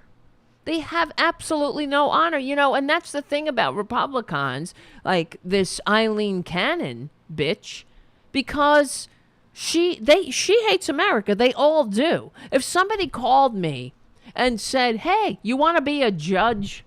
or anything that I was unqualified for, I would say, "No, I don't." Right? Wouldn't you? I'm sorry. I have too much respect for my fellow man and woman to have that kind of arrogance, right? To sit on the bench. This bitch knows. She was only a lawyer for 12 years. 12 years. And did nothing but she wrote an article, or not even, about flamenco dancing. She was interviewed for The Knot. That's her media experience. She's not fit. I wouldn't put people in charge of my cats going on vacation. I wouldn't get a house sitter in here to take care of, or a pet sitter. If someone who didn't have any qualifications with cats or animals. You wouldn't do that because you love your animals. Just the way you love your country. You wouldn't put somebody that unqualified up. You wouldn't have the balls. And then they don't have, it's the insanity of not knowing your limitations. That's what makes people insane. They don't know their limitations. It's part of what? It's part of, a hallmark of not knowing, that you can't defy gravity or whatever it might be. Like, I can fly, and then you fly out the window. You don't know your limitations. So this bitch, somebody called her and was like, "Hey, I know you've only been a lawyer for 12 years. And then she gets the application and fills it out with none. None. Everything is none. None. She's got no experience, and it's staring her right in the face. And still, because she's got no integrity, she has no honor like the rest of them, she's like, "Sure, I'll be a part of this coup. Sure. I'll disgrace my country. I'll embarrass myself and my fellow Americans. I'll sit in judgment on them and make these ridiculous, nonsensical, and confused rulings. I'll make it up as I go, and I'll do whatever the fuck you tell me to. Because she's what? She's got no honor and no integrity. Team Trump did get Judge Cannon for a much more important case, the ongoing probe into top secret documents that belong to the federal government. That means you and me. But were taken by the con man to his Maramoron spy magnet in the Sunshine State. Legal experts seem almost unanimous in their view. Yeah, because, oh, well, what do you need experts, right? That's just people who have, experience. That's just, who do they think they are? So elite. Like when you go for surgery, you're like, hey, anybody, hey, I don't need anybody from a highfalutin school or have experience in surgery. I just want somebody who I can have a beer with to cut me open. Unbelievable. But the team, let's see, where was I? Legal experts seem almost unanimous in their view that a request by Trump's lawyers for a special master to review the papers seized by the FBI from Maramoron was a legally ridiculous stall tactic. A tactic, they added, with dangerous implications for both national security and the shaky notion that even an ex-president is not above the law. But apparently this dumb bitch, Aileen Cannon, said that, see, she's a Trumpanzee. She's a QAnon dumb bitch. She is, I'm sure, a great hero of Perjury Traitor Greene. And they, in her, whatever, her ruling against you and me and America, she said something about how she didn't really, how it was spurious where these documents came from. Buying into the filthy, false, the lies of the QAnon crowd who hate America, that, it was the FBI. The FBI planted it on this great American Trump, the tax-cheating, draft-dodging, wannabe dictator con man with the fake university and the vitamin scam. Oh, yeah, everyone's out to get him. Everyone's picking on him. The poor guy, he couldn't even go to his Maramoron spy magnet hole with classified documents. What are you going to do? Oh, well, he said booga, booga, booga and unclassified them, right? That's what he says. I have that, actually. I have the video. Let's see. Mr. Patel said he witnessed you giving verbal orders to declassify the papers that ended up at Mar-a-Lago. Do you remember making those orders? That's correct. And not only that, I think it was other people also were there. But I have the absolute right to declassify. Bullshit. Absolute. A president has that absolute right. No, you don't. And a lot of people aren't even challenging that anymore. A lot of people. Everyone says, like nobody's ever seen. A lot of people, like that picture too, right? That's not how he looks. Trump is disgusting. Oh, they have that. I love that, the squinty eyes. Oh, he's so tough. Trump looks like shit, and I hope he strokes out. Let's see. Trump, golf. Oh, he really was horrible looking. Finally, let's hope he strokes out. Look at how disgusting he is. Ugh. Wait a minute. I'll show you. You have to share the disgustingness with me. If I gotta look at this shit, so do you. Ugh. Wait a minute. Fuck. Stupid. You know what happens? Ecam is getting on my nerves. Look at that. Ugh. Nice face. Stroke out already. Please. Oh, yeah. And we can... I'm sure all over Twitter, I love those images of Trump standing on a tank. So realistic. Meanwhile, he's a giant tub of lard. No, I mean, all right.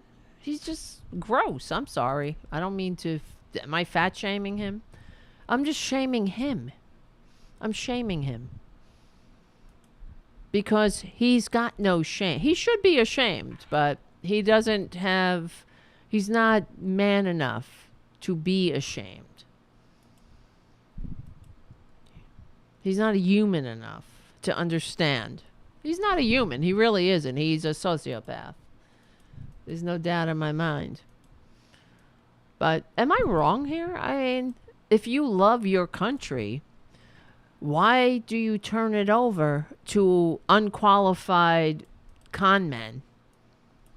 Right? If you love your country, you can't just love it when you agree with the laws we all agreed on. Unreal, though, right? Where are you? Where are you? Unbelievable. Oh, yeah, I know. Play Dave says, I really hate the fact that these people can lie on TV and radio, but get in court and they plead the fifth. Exactly. They just, well, they realize what they're doing, that it is a propaganda game. All over, all you got to do is look on Twitter and you see these Republicans just lying and lying, constantly lying. Hi, Junior. Junior's back. All right, Junior. What are you doing? Where is Aileen Cannon? Deeply problematic, people are saying. Yeah, and the New York Times. Deeply problematic. Experts question judge's intervention in Trump inquiry. Now, here's the thing that gets me insane. That the New York Times is reporting the story as if this judge has any business being anywhere on the bench. She doesn't have any business being near the bench. You know? Much less on it. And the way they write about it, as if she should be there. Every article should begin with, she was shoved on there 5 days after Biden won the election. She's unqualified. She is unfit. She has no experience by her own admission.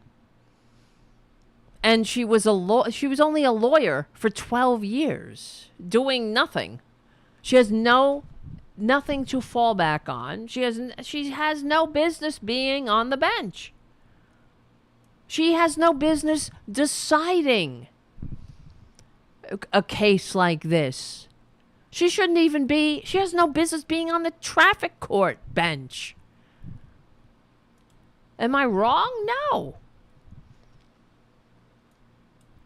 So Cannon and her hard-to-justify ruling felt like a tipping point for a much more serious problem for American democracy, that a Republican project to pack the federal bench with young justices with an extreme right philosophy has succeeded to the point of also thwarting the popular will of the electorate on important issues such as protecting abortion rights and the environment and other fundamental civil rights now under threat. It has to stop. At roughly the same time that Cannon was ruling on behalf of the ex-president who appointed her, a Republican federal judge in Texas issued a decision that threatened to seriously undermine the ACA yet again by allowing Christian employers to claim that paying for preventative care for around HIV infection would violate their religious freedom. God help us. God save us from these freaks. But we're going to have to save ourselves. And we will win. That's why they have to cheat. And they know it. We're on the right side of history. We're on the right side of humanity.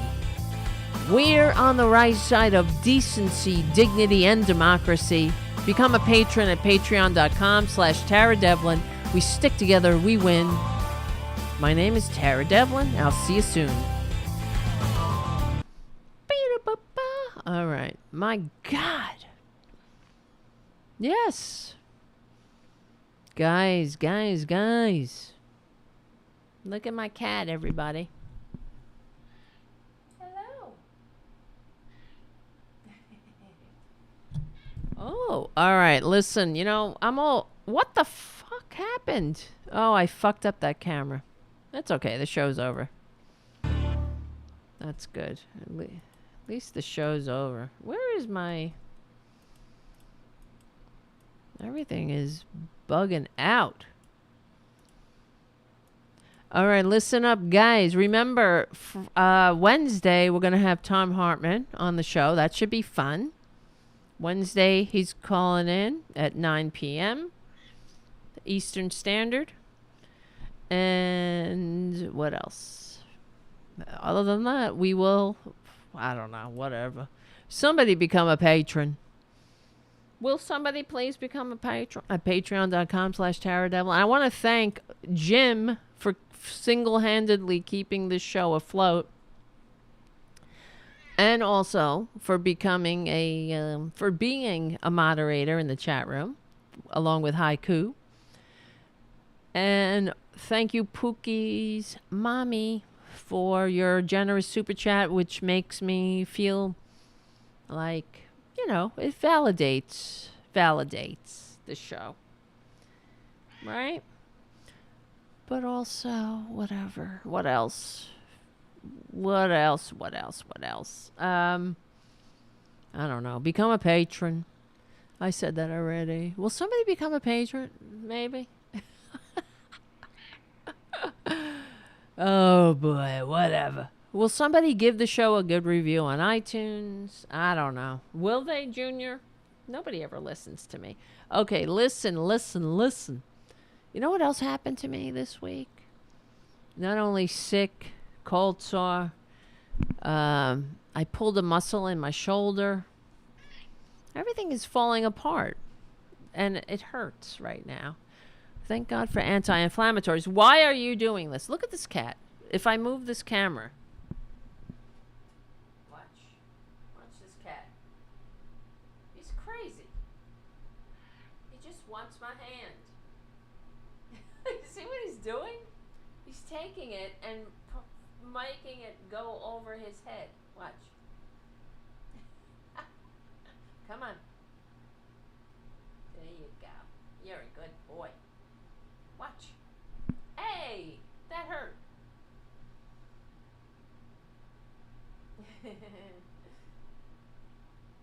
You want to be pet? Is that it?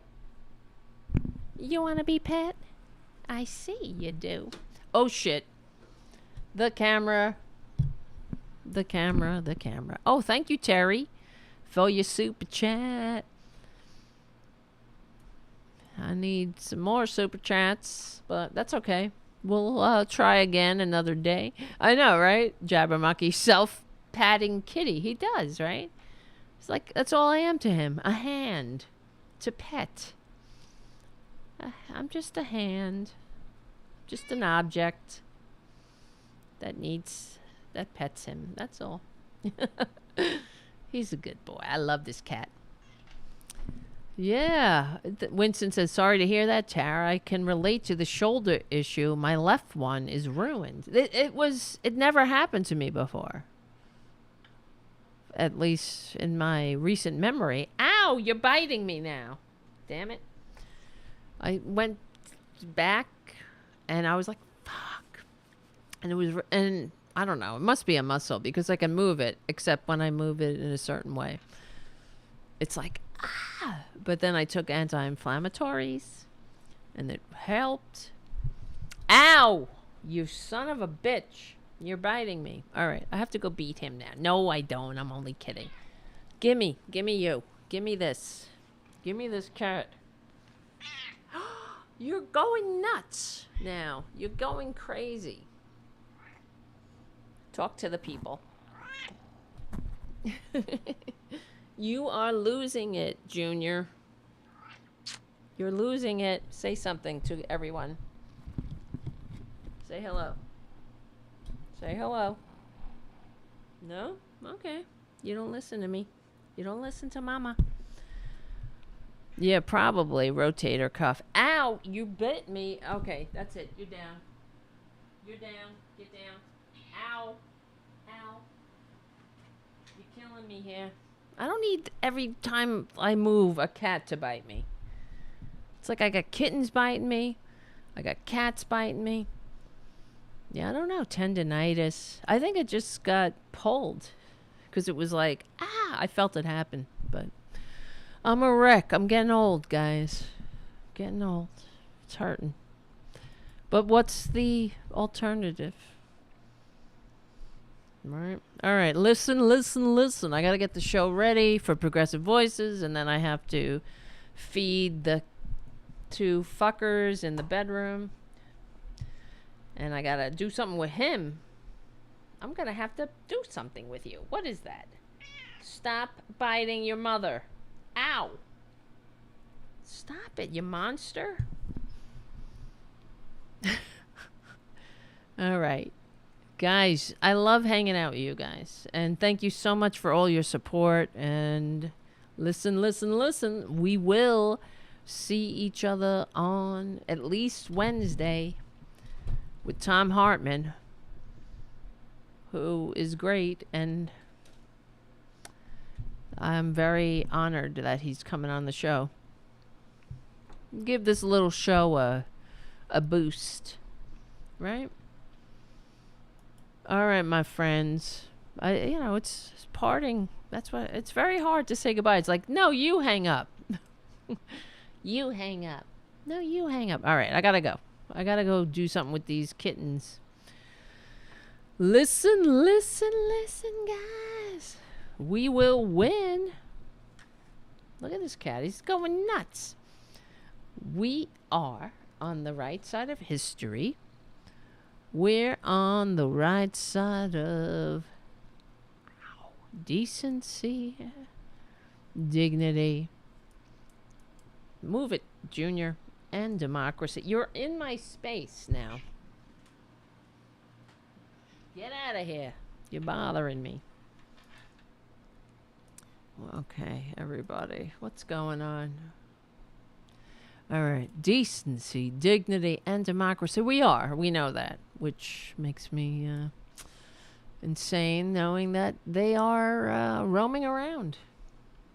Unaccountable. Will it ever catch up to them? Yeah, it will. And it will be sweet. It will be sweet. All right. We stick together. We win. Thank you guys for hanging out. Remember, you can join us on Discord. See some pictures of the kitties. And post pictures of your own kitties and whatever else. And, yeah, we stick together. We win. I'll see you guys very soon.